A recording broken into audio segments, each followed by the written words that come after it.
بسم الله الرحمن الرحيم. السلام عليكم ورحمة الله وبركاته. الحمد لله والصلاة والسلام على رسول الله وعلى آله وصحبه ومن والاه. اشرح لي صدري ويسر لي أمري واحلل عقدة من لساني يفقهوا قولي.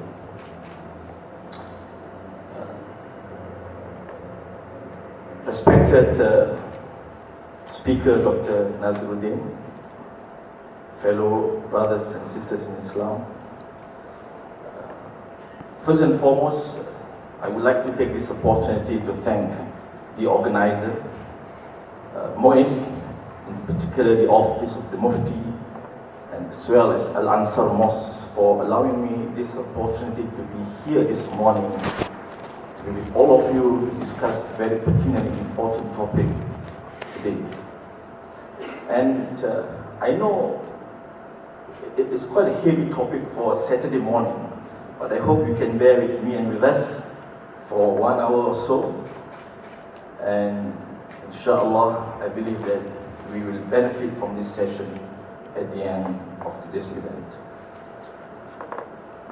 Dr. Nazaruddin has emphasized a very important notion about Islamic learning.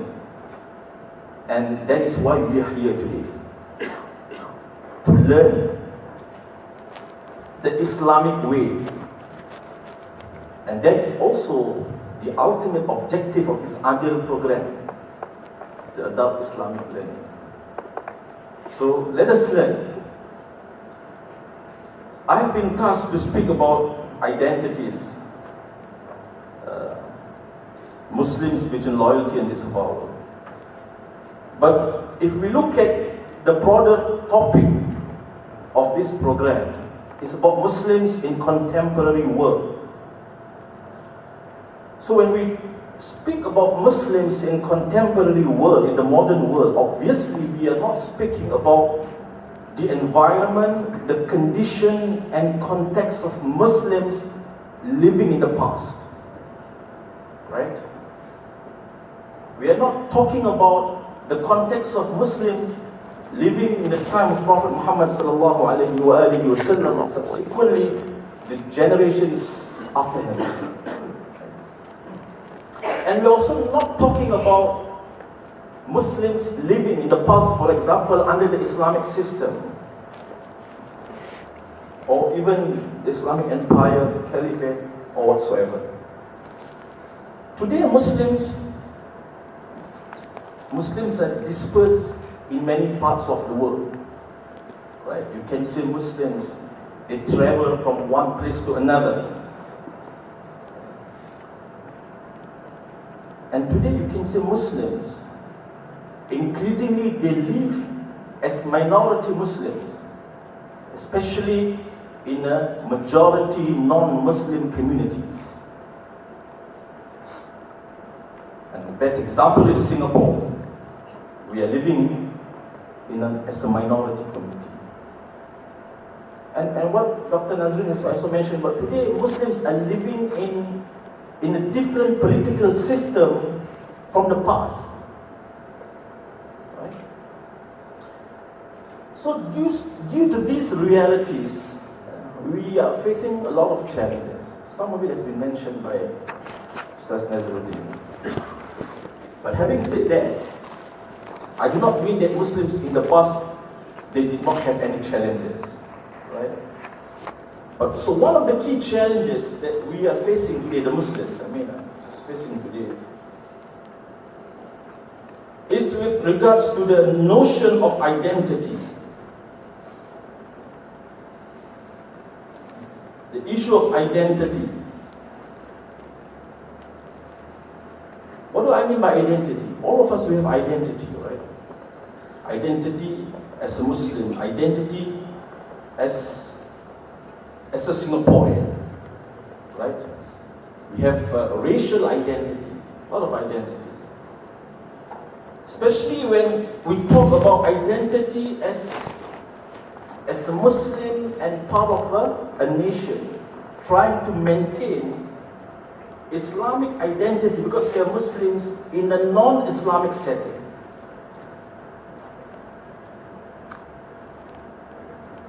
uniquely, we Muslims in Singapore, we are living in two conditions.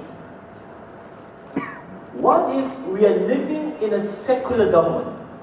I mean, in a non-Islamic political system. Second, we are living as minority Muslims.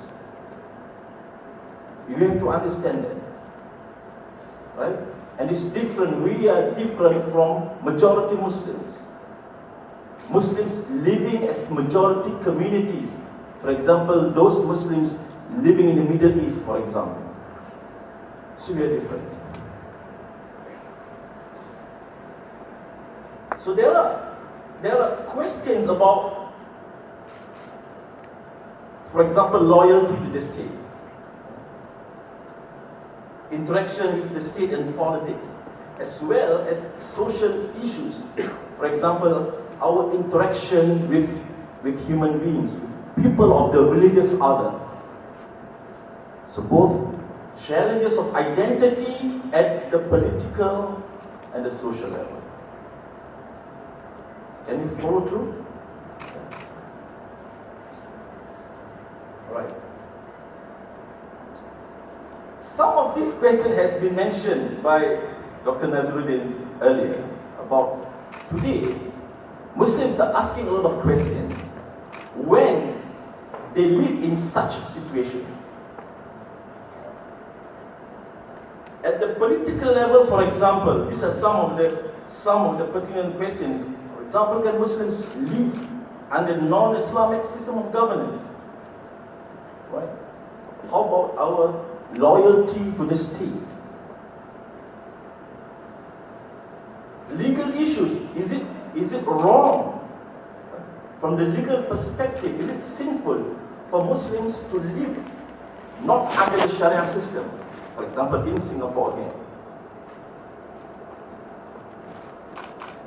So these are questions that Muslims today they are asking. Maybe some of you are also wondering the responses to these questions, right? So this is with regards to Muslims and their interaction with or relation with the state and politics. And how about at the social realm?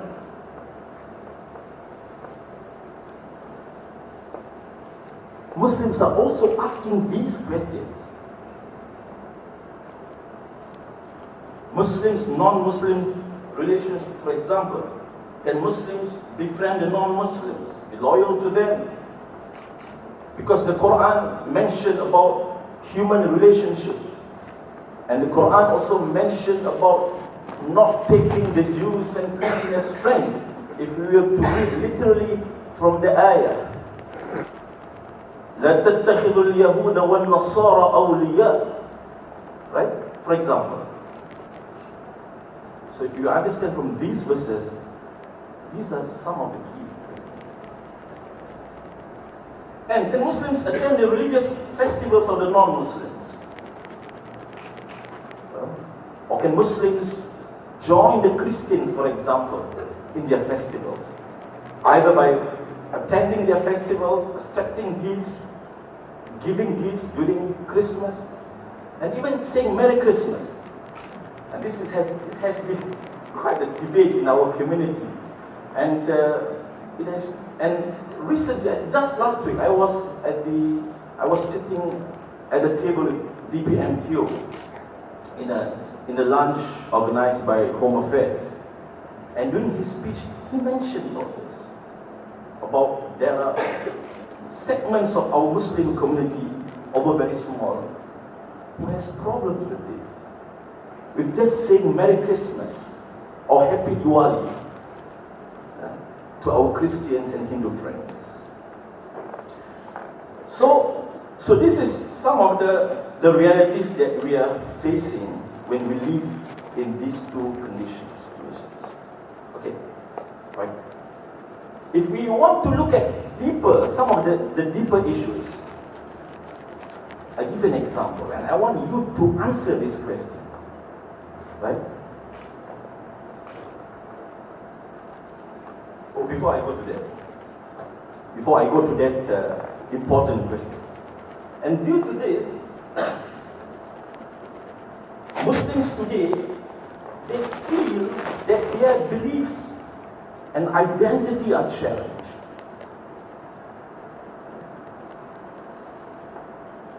For example, in Singapore, Muslims in the UK, Muslims in Australia, they have to juggle, they have to situate themselves in a situation because they are living according to them in a demarcation of the realm of belief and disbelief between Iman and Kufr. So as a result, they are searching for kind of guidelines and signposts to practice Islam in a world seemingly at odds with Islamic principles. And without proper Islamic learning, they still will get a guidance. But from what we know as the Google, the internet, and other media platforms, for example. So our beliefs are challenged. Okay. There's one question that I want to ask you. This is, if we look at deeper in the political sphere, what do you think? Can Muslims, for example, Muslims in the armed forces, in the army, they join the non-Muslims in the fight against Muslims? I'll give you a simple example. Let's take this scenario. And wal-'iyadhu billah, inshallah, this will happen. Let's say the Singapore government decided to go on a war with Malaysia or Indonesia, right? For whatever reasons. Defense, maybe for political reasons, economic reasons, whatsoever. And we have Muslims serving the army, the local army, right? And they know they have to go and fight the Indonesians or the Malaysians. So in that situation, can they go to war? What do you think? Can any one of you provide the answer? I want to hear from you. Maybe one from the male or female. I won't proceed unless I hear someone give the answer.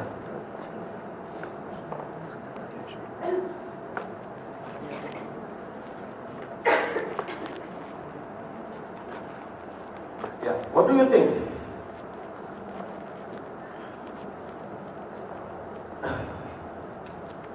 There is a question of loyalty here, right?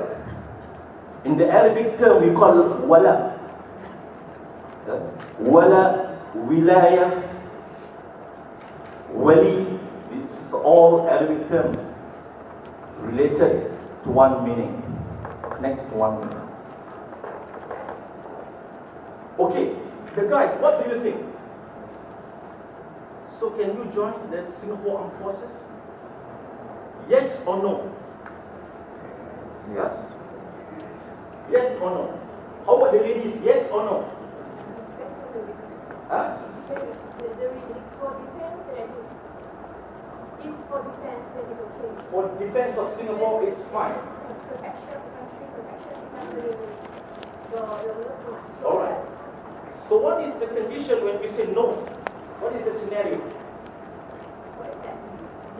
For what reason? It depends. If you're in another country, or let's say political law, you're going to Okay. So if Singapore are being attacked by Malaysia, we can attack Malaysia, right? Is that what you're saying? For defense? For defense. Yeah. Okay, good. Thank you very much. How about a view from this group? Because you are in the forefront of the army, right? Because I do not serve the army. I do not know. Some of you have been in the national service, right? So I just want one voice from the guys. Can we or can we not?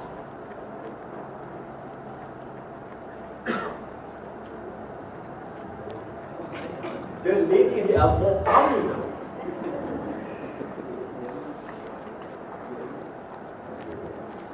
Please don't be stunned. I cannot proceed. Hello. Yes. You are Singaporean, Yes. then you have to. Or else get out of Singapore. So the answer is yes, we can join the army. Alright. In order to answer this, right, because the answer could be yes, could be no, right? I want to give you a real scenario, a real case study. This is a real case study. And this happened in the United States.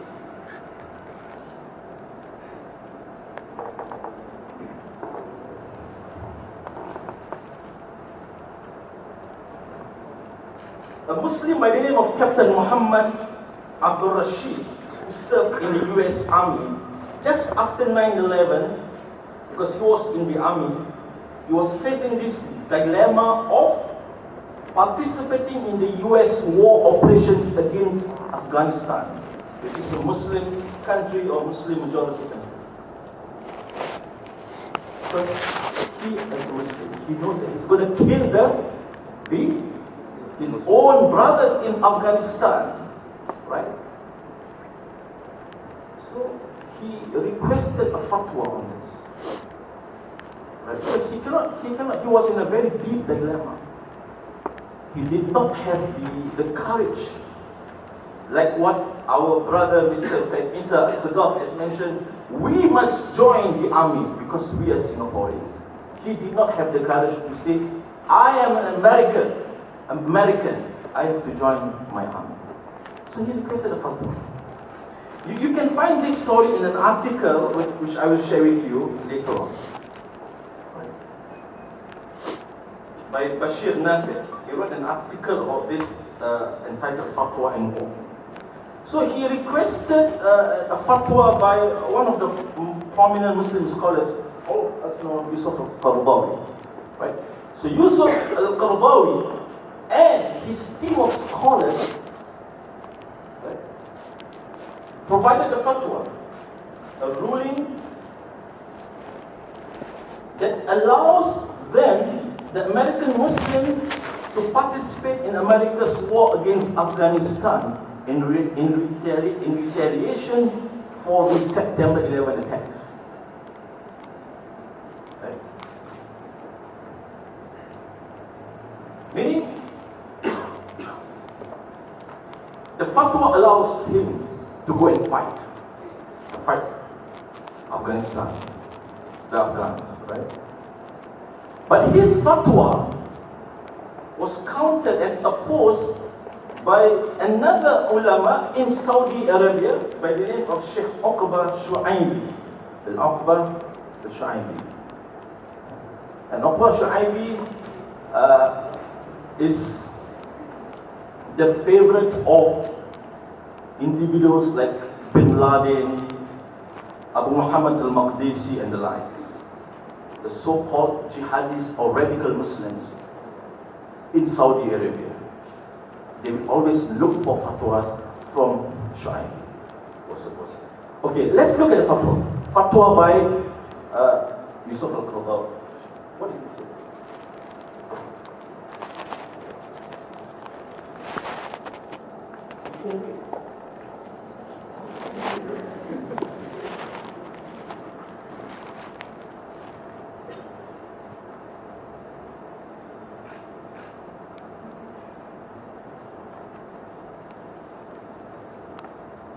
Although Al-Qaradawi allows him to be part of the attack against Afghanistan, he mentioned about intention also, about niyyah.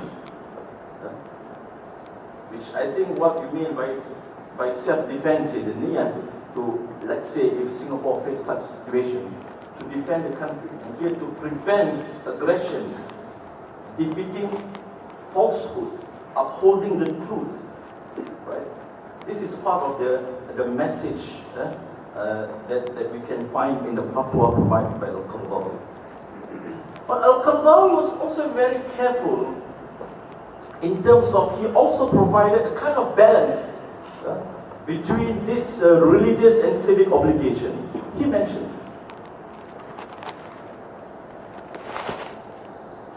that if it is possible for these people, these men, to serve in the back lines, not in the forefront, and they have to do it. Right? Try to avoid being in the forefront of holding weapons against the enemies. Right? But if he can't, then it's fine. Otherwise, if such a request raises doubts about the allegiance of royalty, if they request to be in the back line, not in the forefront, and after they will question, and there are questions about allegiance, then it is not permissible for them to be at the back line. So he's trying to be careful. But he allowed. Let us now look at the counter fatwa by Shu'aibi. Shu'aibi did not agree with Al-Qaradawi, and he based his opinion or his own fatwa on a concept. He mentioned this in his counter fatwa, the concept of wala, taking sides of allegiance, and bara, disassociation. Right. Let me read. For Shu'aibi, wala necessitates that Muslims always love and take sides with the Muslims. The bara necessitates severing all ties with unbelievers. Right? And he referred to some of the teachings and saying of Muhammad ibn Abdul Wahhab. Right? You know, Muhammad ibn Abdul Wahhab is the founder of Wahhabism, and together with Muhammad ibn Saud, both of them formed Saudi Arabia. Okay.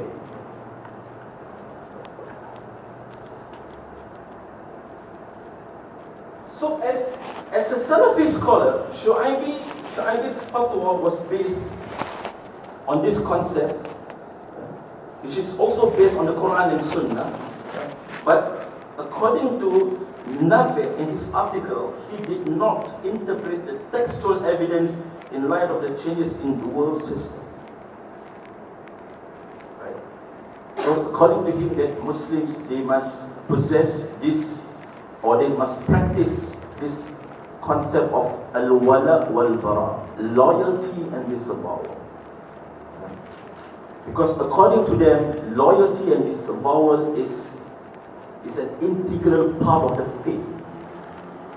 Meaning, if a Muslim does not practice this wala and bara, I mean, this will lead him to apostasy, to become a kafir. It is one of the conditions for nawaqid ash-shahadatain, or the nullification of the shahada. Alright. So if you want to read more about this, because I don't have time, I have to stop in 1 hour, but now I've got about 20 more minutes. You can read the article by... Wait, it's not working. Alright. So this is the article.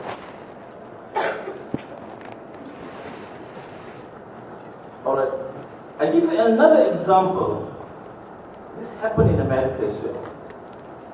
Let's look at this. This story has been revealed by Khalid Abul Fawd. Khalid Abul Fawd mentioned this in the book, in this book, and God Knows the Soul. There is an American basketball player, very young man, which in 1996, I think, he refused to stand up for the American national anthem. He refused to stand up. The reason being that by standing up means showing loyalty to America, which is a non-Muslim country. This is the reason he gave, where he did not want to stand up for the national anthem. So you you get this book from the library, read the story about this Abdul Rauf.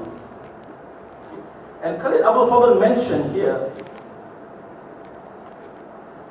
in his book that he analyzed a statement that has been used by Abdul Rauf, and this statement was issued by this society or organization known as SAS, Society for Adherence to the Sunnah, which supported the action of Abdul Rauf. So Abdul Rauf was attracted. He followed the statement or the teachings of this organization, which prohibits him from giving loyalty to the country in the manifestation of standing during the national anthem. And the organization argues that wala cannot be owed to non-Muslims. And standing up in respect to anyone or anything is an act of wala, and hence this is not allowed, it's haram.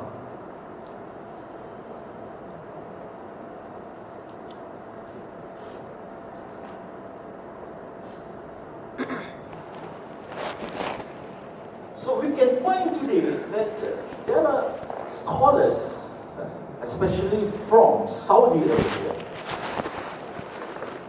who view that it is haram to play the national anthem, or it is haram for you to say Merry Christmas, or it is haram for you to take part in the festivals of people from other faith and religion. And another example is from another scholar, Muhammad from Saudi Arabia as well. And he runs this online portal, where he mentioned a lot of these issues which are forbidden from his eyes. So this led me to speak about the concept of wala and bara. What is wala and bara? Al-wala wal-bara. Has anyone here heard about this wala and bara before? Never heard of wala and bara? Can anyone explain to me what is al-wala wal-bara, or knows about al-wala wal-bara?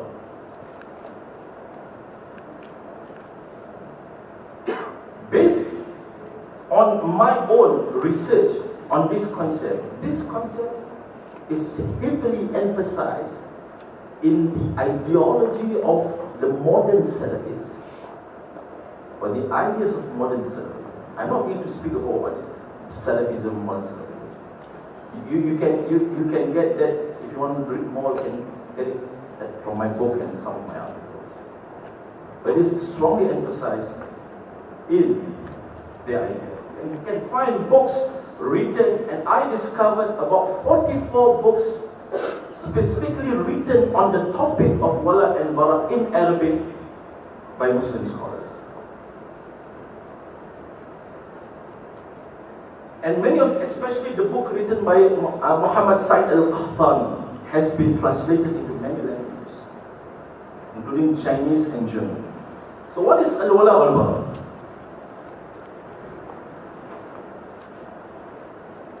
Literally, it means, wala means loyalty, and bara means disavowal. Sometimes wala can, one of the manifestations of wala is love. Love, loyalty, association, and bara is the opposite. The meaning of bara, from literally, it means to free yourself from somebody, from anyone. Because the Quran uses the term bara, inni bari'un minka, I am free from you. That is to disassociate. So wala, in essence, it signifies devotion, love, while bara signifies extrication and free from anything. Right?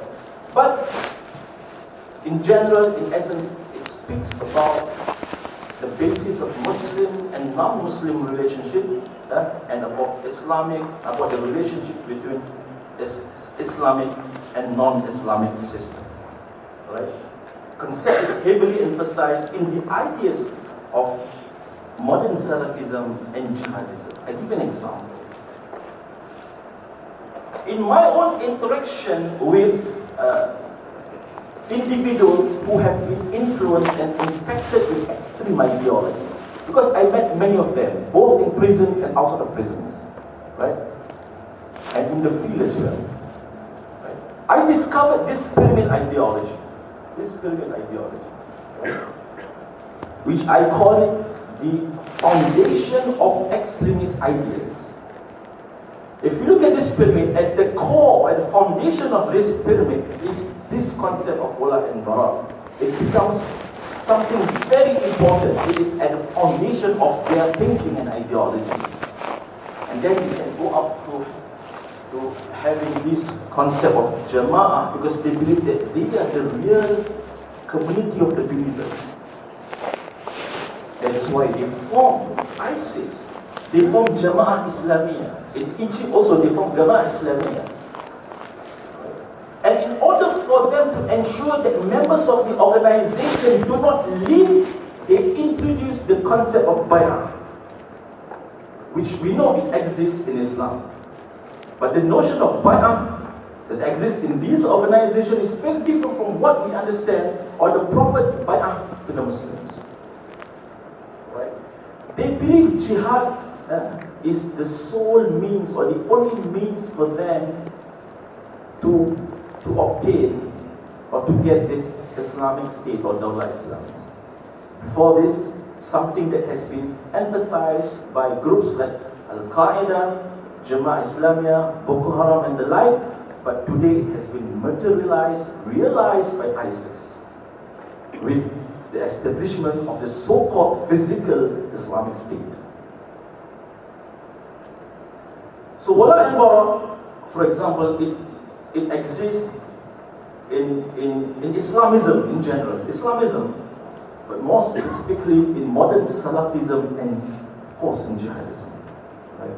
And this is not something that I create, this pyramid. It is based from my own interaction with the members of the Jama'ah Islamiyah in Singapore. They mentioned about this. Back in 2004, 12 years ago, and to be honest, 2004, just a couple of years, I graduated from Al-Ansar, and even then, I did not know, I have not heard about Al-Wala wal-Bara. Ustaz Hamza, we did not learn about Al-Wala wal-Bara. You can ask Dr. Nazrul, we did not learn, even in Madrasa Junaid, so we did not learn about Al-Wala. So when these individuals emphasize a lot about Wala and Bara, they gave me the inspiration. They gave me the inspiration to do a PhD on this topic. And I did. And I just published this book last year about this concept. And if you were to compare both ISIS and JI, or Al-Qaeda, before ISIS, JI, Al-Qaeda, Boko Haram, and they're all the same organization. They have similar ideologies. Wala and Bara is a strong foundation of this organization. On the left, you can see the key concepts that exist in Al-Qaeda and Jihad. But ISIS, as Dr. Nazrul has mentioned, emphasizes new concepts that some of them has not actually been mentioned by Al-Qaeda. For example, the concept of slavery, the end of time prophecies, and of course the caliphate. Okay, I'm not going to talk about ISIS today, that is not the topic. If you want to know more about ISIS, I will speak on the topic on the 24th of September at this mosque, inshallah.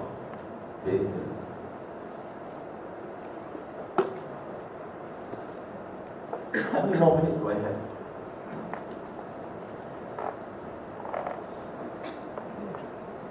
How many more minutes? 10 minutes? 20 minutes, okay, I'll stop in 20 minutes, inshallah. Okay, so the aims, according to these individuals who believe that Wala and Bara is integral part of the faith, and it aims to purify the faith.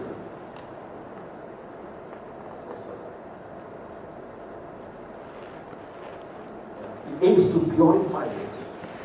So you need wala and bara to purify it. And wala will not be complete without bara. What does it mean? I mean, we do not deny the fact that wala and bara, it exists in the Quran. Yes, wala and bara, it exists. But the Quran did not mention wala and bara as a fused concept, as a two-in-one concept. Both of these concepts are mentioned separately in the Quran. Wala and bara. For example, in the first ayah of Surah Tawbah, Allah SWT mentioned, Bara'atu min Allah, inni bari'um mink. Wilaya, wala, is in different ayat. Innama waliyukum Allah wa rasuluhu. La tattakhidhu ikhwan wa nisa awliya. All these are not mentioned as something that become a fused concept, two-in-one concept. Right? And based on my assessment, there are 4 different dimensions of wala and bara. It's the aqidah, social, political, and jihad. Briefly, what is the aqidah level? And this is the basic, most important. All Muslims, I mean all groups of Salafis, modern Salafis, they believe that it is a fundamental or integral part of the aqidah. But it has to do with here heresy. It has to do with kufr and iman. At the social level, you can find some of the verses that they use the issues of befriending non-Muslims. Yeah. Under the pretext of wala and bara, they question some of the questions that I mentioned earlier about Muslims imitating non-Muslims in their language, in their culture, Muslims observing the holidays and festivals of the non-Muslims, and even Muslims seeking aid from the non-Muslims. There is an example of the issue of the American Muslim fighting against Afghanistan. At the political level, and this political and jihadi dimension of wala and bara is strongly emphasized in jihadism. Because we mentioned about ISIS,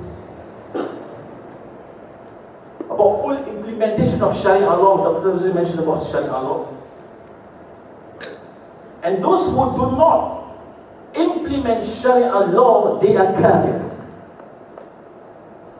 So the concept of takfir is closely knitted in the political dimension of wala and bara.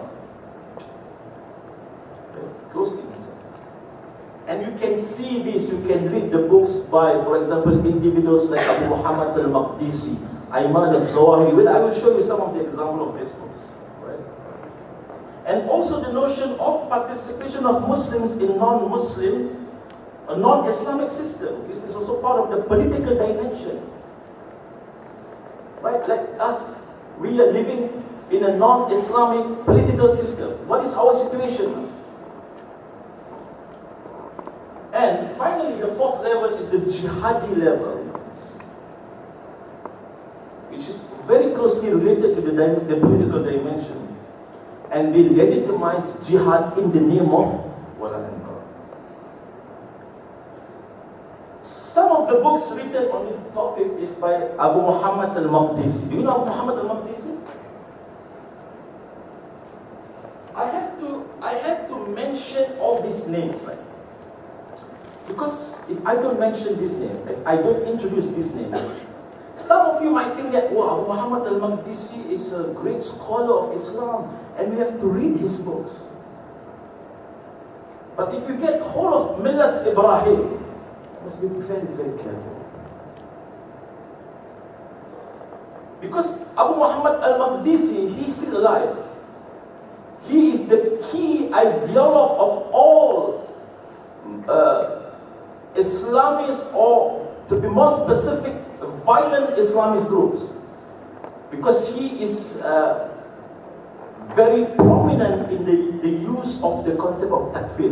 For example, this book, Al-Kawashif Al-Jaliyah fi Kufri Dawla Al-Saudiya. He authored this book. he said he performed excommunication or accused of takfir of the Saudi leaders. Even Saudi leaders was accused of takfir. Even Saudi leaders, where Muslims dominate the country, are accused of kufr by Abu Muhammad al-Maqdisi. I give an example of some of his quotation. He mentioned something like this.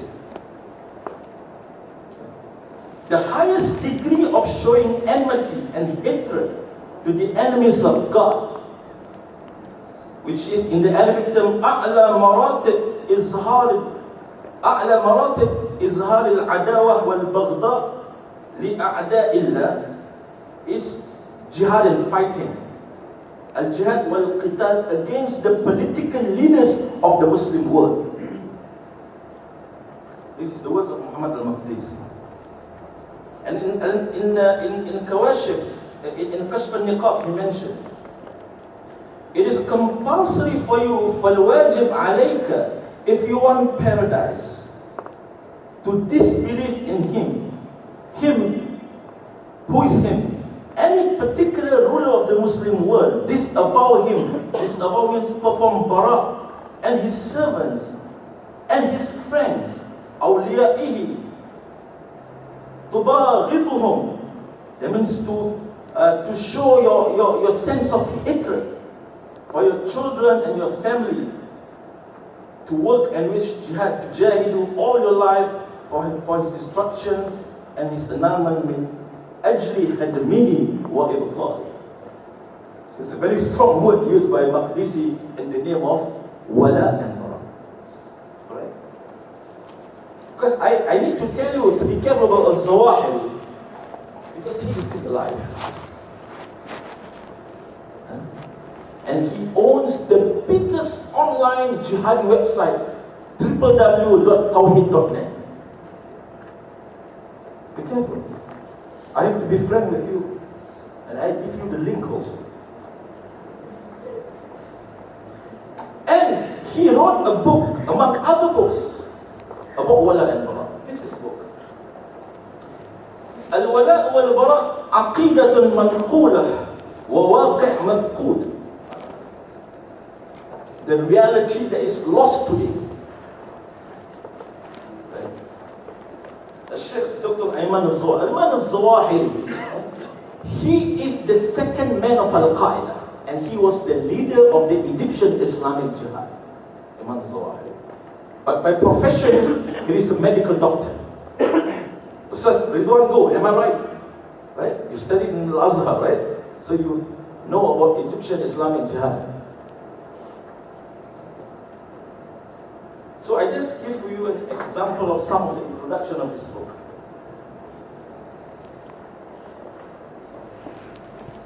He mentioned a lot about the need to fight the infidels, Muslims, who have deviated from his own understanding of wala and bara, and the highest expression of wala and bara is to perform jihad, is to fight. But apart from Abu Muhammad al-Maqdisi, you can find other writers.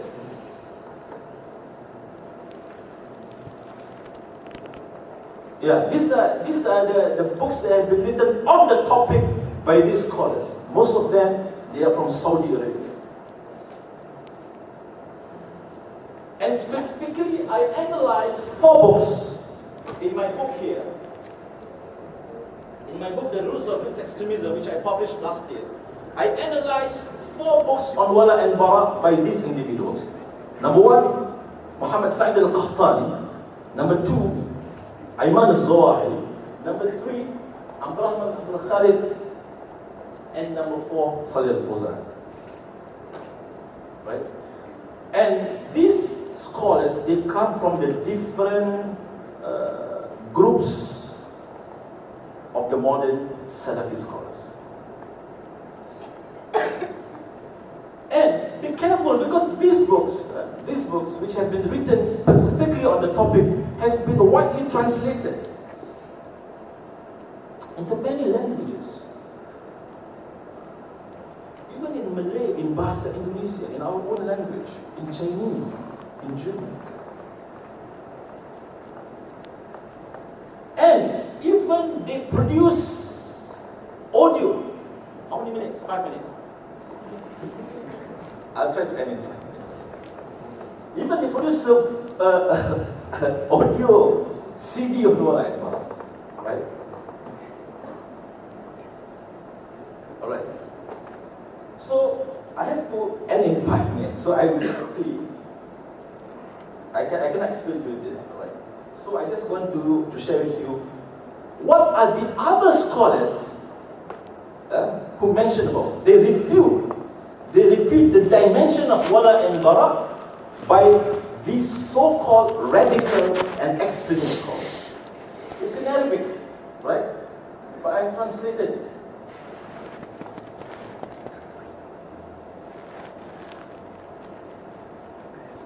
Extremist organization perceive wala and bara as a pillar of the Islamic creed, and it is a message of all the messengers. However, this is a false accusation, because the pillar of Tawheed is La ilaha illallah Muhammadur Rasulullah, and not wala and bara. This is what he argued.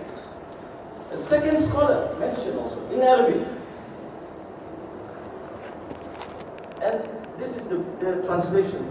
The depiction that the belief of wala and bara means enmity towards the non-believers is completely against Islamic teachings and the Ruh al-Islam. So in essence, these are some of the implications. Misunderstanding of this concept has caused disengagement. This is something that Islam does not allow us to disengage from the non-Muslims and have a hostile relationship.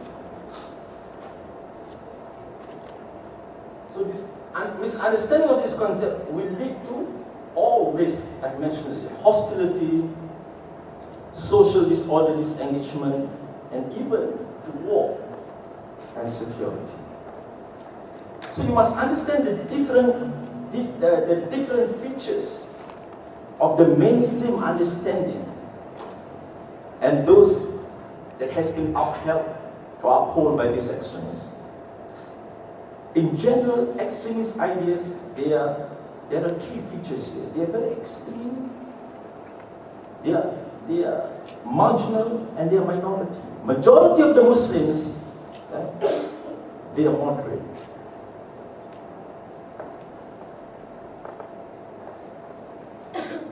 So, I'm not doing a promotion, but if you want to read more, you can get this book. It's available online from Amazon. It's my book. And this is about 286 pages. I know you don't have the time to read, and it's quite boring to read this book. But you can get a gist and a summary of this book from an article which I have published. This is my book. An article which I've authored some time back. It's just a 3-page article which can be downloaded from the RSS website on this topic. Thank you very much. Wassalamu alaikum.